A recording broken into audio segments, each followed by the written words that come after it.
We've spent a lot of time with Rise of the Tomb Raider over the past year, and with the release of the 20-year celebration edition on PlayStation 4 this week, we've just spent a whole lot more. Rise of the Tomb Raider is one of the best looking games of the generation thus far, with beautiful environments, stunning real-time cutscenes, and incredibly rich lighting. For this new release then, Crystal Dynamics has partnered up with Nixxes Software once again to bring the most complete version of the game to Sony's console. The question we have then is, how does it stack up to the already released versions of the game? Let's find out. To start with, just like on Xbox One, Rise of the Tomb Raider runs at a full 1080p resolution on the PlayStation 4.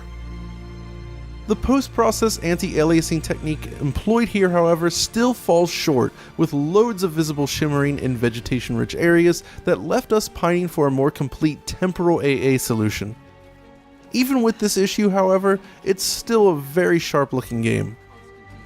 Texture filtering is merely adequate here, with noticeable blur at oblique angles, just as we saw on Xbox One.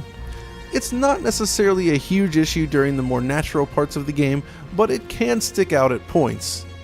It is still rather fascinating, however, to see that the Xbox 360 version actually features improved texture filtering over both of these releases. The high quality pixel motion blur used in the game is also present and accounted for on both systems. Even better, the odd issue we saw on Xbox One, which would result in disabled motion blur in select scenes, is thankfully absent on Sony's platform, where motion blur is present 100% of the time.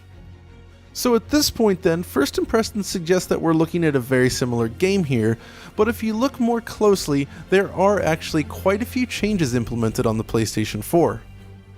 The first on that list is ambient occlusion. The Microsoft-developed broad temporal ambient obscurance technique was implemented on Xbox One, and the goal there was to provide results superior to the original HBAO, and it did work pretty well.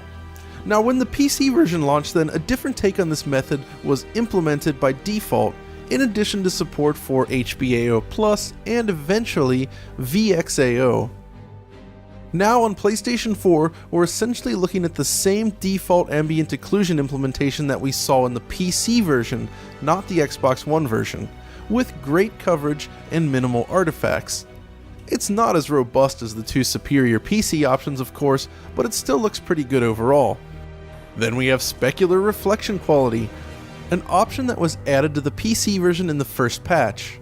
Not unsurprisingly, this setting impacts the quality of specular reflections, which you might associate with things such as water, like we see here. But it actually presented itself as a problem in many other scenes as well.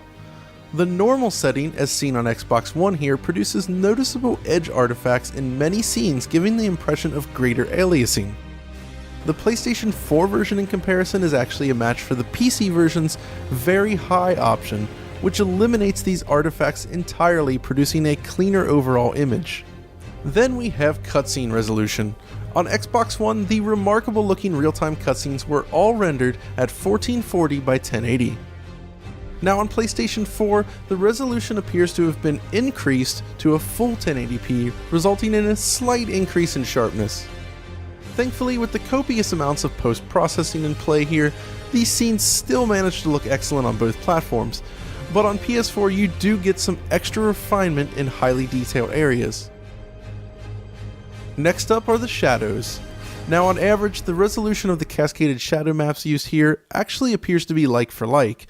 In some of the more demanding areas, some shortcuts were taken on Xbox One in order to improve performance. In this area, for instance, shadow maps are simplified with missing leaves on the Xbox One. We actually first noticed this while comparing it to the PC version, and can now report that the PlayStation 4 version is actually more consistent with this PC release.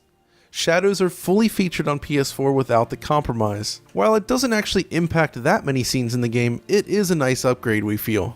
So how about performance then? Just like on Xbox One, this new version of Rise of the Tomb Raider operates at 30 frames per second, but unlike Xbox One, vertical sync is enforced at all times. So what does this mean for the player then? Well, for the majority of the experience, the game flies along without issue at a very stable frame rate. Thus far we've played up through the Acropolis, which is a decent way into the game, and the frame rate has been rock solid. The level of performance is very consistent throughout. Which brings us to the Geothermal Valley, one of the most demanding areas in the game. Our first test against the PS4 demonstrates a more consistent level of performance all around, as you can see here.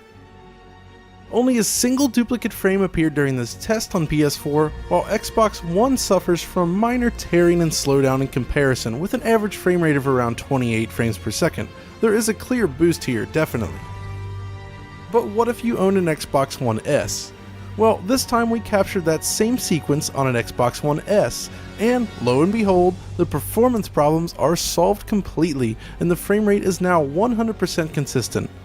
That small boost in hardware performance makes a pretty nice difference here. So at least performance-wise, the gap has been closed.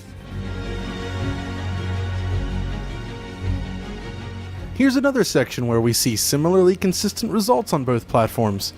Running across the snowy landscape presents no issues for either version of the game, or either version of the Xbox One hardware itself.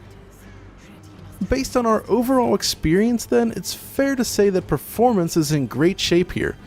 The PS4 version delivers a very consistent 30 frames per second experience, while Xbox One S users are treated to a more consistent level of performance as well.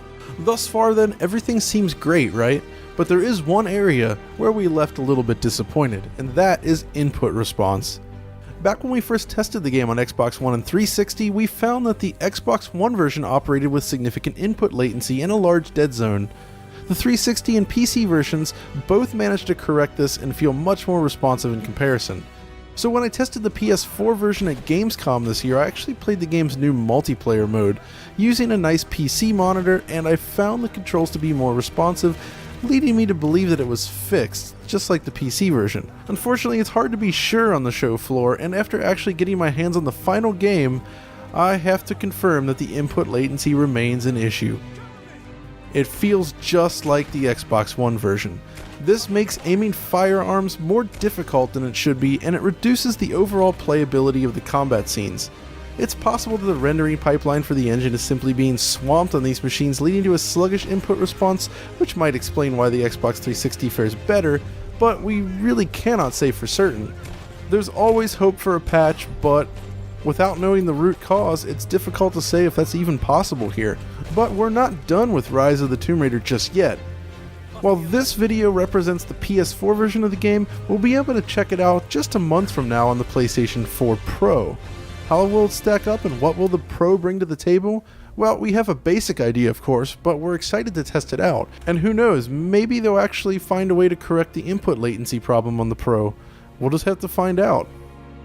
So that's really about it for now. Nixxes and Crystal Dynamics have done a fine job overall, with plenty of minor improvements to the game itself, along with very stable performance. And when you couple that with the significant amount of bonus content included here, including a mode designed for PSVR, it's actually a great package overall and well worth playing. As for this video though, that's just about it for us. We'll be back with Pro coverage in a month or so, but if you enjoyed the video in the here and now, be sure to like, subscribe, and find us on Twitter. And until next time, this is John signing off.